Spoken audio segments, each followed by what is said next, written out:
홍춘욱 박사의 돈의 역사는 되풀이된다 라는 책은 돈의 흐름을 알 수 있게 해주는 책입니다.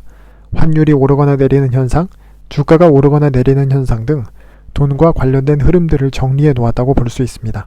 더 정확히 이야기하자면 불황일 때와 호황일 때 돈이 어떤 흐름을 보이고 이 두 시기에는 어떻게 투자해야 하는지를 정리해 놓았습니다. 그래서 돈의 역사는 되풀이된다 라는 제목은 어쩌면 저자가 이야기하는 주제와는 좀 동떨어진 제목이 아닌가 생각이 됩니다. 차라리 불황일 때와 호황일 때도 돈의 흐름은 반복된다 라는 제목이면 더 와닿지 않았을까 개인적으로 생각합니다. 어쨌든 돈의 흐름을 알 수 있게 해주는 책 돈의 역사는 되풀이된다의 리뷰를 시작합니다.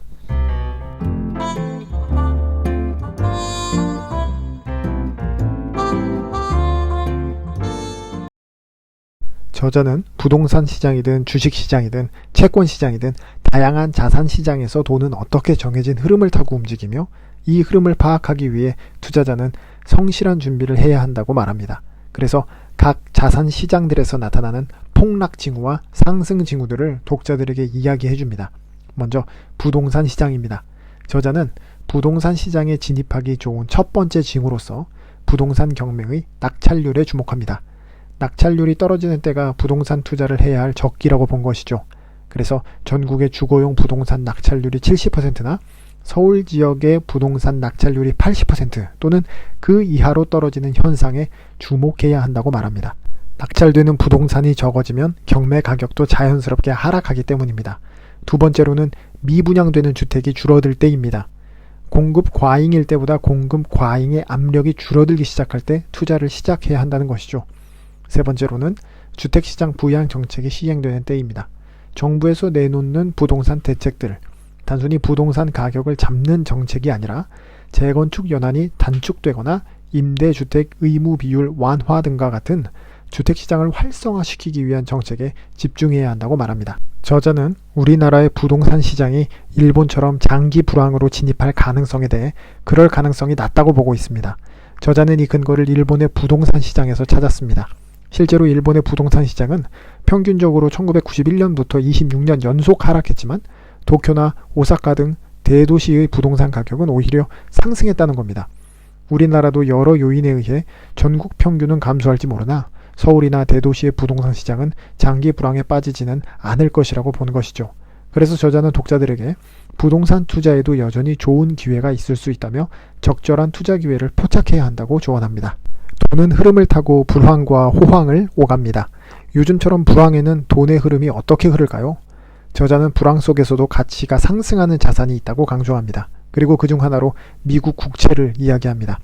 저자는 종잣돈을 모으기 위해 노력하는 이들일수록 달러나 미국 국채 같은 안전자산에 투자해야 한다고 말합니다. 불황에는 원화 대비 달러의 가격이 상승하고 채권 가격 역시 상승하기 때문입니다.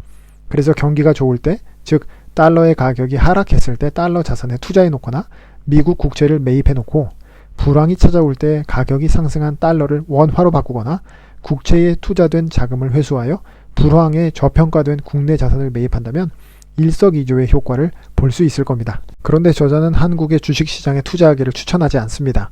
왜냐하면 한국 경제는 수출 의존도가 높아서 해외발 금융위기에 대단히 취약한 구조를 가지고 있기 때문입니다.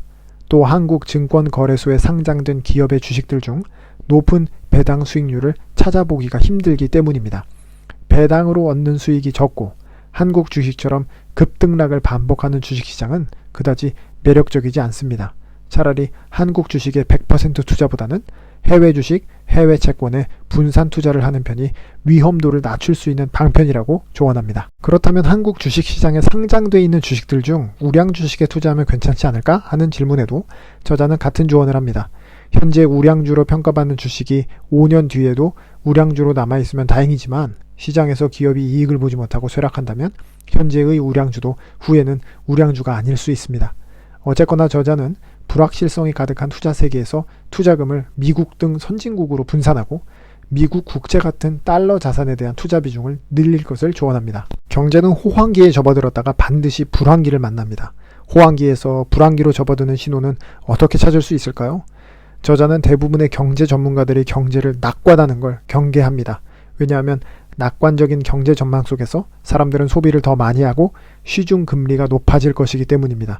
또한 낙관적인 경제 전망 속에서 기업들은 많은 물량을 시장에 공급합니다. 그러다 보면 공급 과잉 문제에 직면하기도 합니다. 또 낙관적인 경제 전망 속에서 사람들은 빚을 내서 투자하거나 소비하는 걸 상대적으로 주저하지 않습니다. 그래서 가계 부채가 늘어나기도 하지요.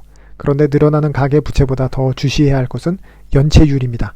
연체율이 높아지는 건 대단히 위험한 신호입니다. 사람들의 소비가 한계에 다다르고 더 이상 돈이 돌지 못해서 기업이나 개인이나 줄도산할 위험에 처하기 때문입니다. 또 불황의 시작에는 경제와 상관없어 보이는 어떤 외부적인 요인이 있을 수 있습니다. 전쟁이나 전염병 같은 것이 그렇습니다. 이러한 외부 충격에는 사람들의 소비가 위축됩니다. 코로나 바이러스가 퍼지기 시작할 때 사람들은 어디 나가지 않고 집에만 있었던 걸 생각할 수 있습니다. 그리고 어떤 전쟁이나 바이러스가 본격화되기 전, 특히 그 싸움에서 이길지 질지 제대로 예측할 수 없을 때 불황의 위험은 더욱 커집니다. 또 저자는 장기금리, 단기금리의 역전이 불황을 알리는 신호탄으로 볼 수 있다고 조언합니다. 이 말이 무슨 의미인지 이해하기 위해 채권에 따라오는 금리를 생각하면 되는데요. 10년짜리 채권과 1년짜리 채권 중 금리가 높은 건 상식적으로 10년짜리 채권일 겁니다. 10년 동안 무슨 일이 벌어질지 모르기 때문에 채권자들은 10년 동안 돈을 빌려주면서 더 높은 금리를 당연히 요구하고 그 금리로 이익을 보려고 하기 때문입니다. 그래서 보통 장기금리보다 단기금리가 더 높지만 저자는 10년에 한 번꼴로 단기금리가 더 높게 형성된다고 말합니다. 장기금리가 단기금리보다 더 높다는 건 장기 채권의 가격이 단기 채권의 가격보다 더 떨어진다는 얘기입니다. 그러니까 장기금리, 단기금리의 역전이라는 말은 장기 채권의 가격보다 단기 채권의 가격이 더 떨어져서 장기 채권의 가격이 더 높게 형성된다는 말입니다. 그런데 언제 장기 채권의 가격이 상승할까요? 사람들이 장기 채권을 더 많이 사려고 할 때 가격은 상승할 겁니다. 이 이상의 전문적인 이야기는 뒤로 하고 어쨌든 장기 채권의 가격이 상승한다는 건 장기 채권을 찾는 기관, 개인이 늘어난다는 말이고 이들이 장기 채권을 찾는다는 건 불황이 올 거라는 두려움 때문에 그렇습니다. 호황일 때는 3% 이자율에 30년짜리 만기 채권이 그렇게 매력적이지 않습니다.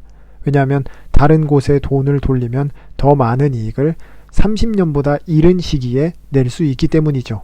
그러나 불황일 때 주식시장이 하락할 때 단기 채권을 사들인 사람들이 불황으로 인해 손실이 날 것 같은 상황일 때 장기 채권은 상대적으로 아주 매력적인 상품이 되는 겁니다.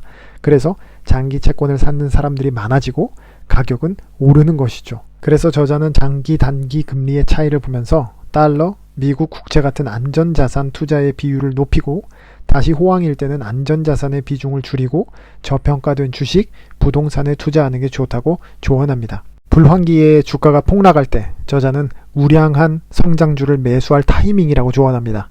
저자는 성장주에는 과연 어떤 기업이 들어가는지 개인의 기준에 따라서 5가지로 나눴습니다. 첫 번째, 브랜드 가치를 가진 주식, 예를 들어 코카콜라나 나이키. 두 번째, 교체 비용이 크거나 대체하기 어려운 제품을 생산하는 기업의 주식, 예를 들어서 마이크로소프트나 어도비. 세 번째, 비밀을 확보하고 있는 그룹, 예를 들어 화이자, 존슨앤존슨. 네 번째, 가격 경쟁력을 보유한 기업의 주식, 예를 들어 아마존이나 코스트코. 다섯째, 플랫폼을 가진 기업의 주식, 예를 들어 애플, 페이스북. 그 외에 호황기와 불황기를 막론하고 대주주가 자사주 매입에 나설 때를 잘 지켜봐야 한다고 저자는 조언합니다. 회사의 사정을 누구보다 잘 아는 대주주가 자사주를 매입한다는 건 그만한 이유가 있기 때문입니다. 대주주 외에도 기업의 내부자가 자사주를 매수하는가는 주목할 필요가 있습니다. 그런데 대주주 또는 회사의 내부자가 자사주를 매입하는 걸 어디서 확인할 수 있을까요? 저자는 사이트를 책에서 독자들에게 소개해 줍니다. 이 사이트에서 전자공시 시스템을 통해 기업 관련자가 자사주를 얼마나 매입했는지 누구나 확인할 수 있습니다. 그리고 기업의 배당금 인상에도 주목할 필요가 있습니다. 배당금은 기업이 이익을 내지 않고는 줄 수 없는 현금이기에 주주들에게 주는 배당금을 인상한다는 건 기업의 이익이 상승하고 있다는 걸 확실히 증명하는 수단이기 때문입니다. 저자는 이 외에도 다양한 투자 관련 이야기를 합니다. 핵심은 영원히 잘 나가는 기업과 투자 방식은 없고 돈과 시장은 언제나 일정하게 움직이지 않는다는 것입니다. 그래서 한국 주식시장과 해외 시장에 대한 분산 투자가 중요하고 안전자산에 투자하는 것도 대단히 중요한 투자 방법이 될 겁니다. 초보 투자자들을 위한 중요한 점은 다음과 같이 요약 정리할 수 있을 것 같습니다. 첫째, 종잣돈을 모으기 위해서는 안전한 달러 자산에 투자하라. 둘째, 안전자산의 가격이 반등하면 저평가된 우량 자산을 매수하라. 셋째, 저평가된 자산 가격이 반등하면 다시 달러 자산으로 이동하라. 돈의 역사는 되풀이된다의 리뷰를 마칩니다. 감사합니다.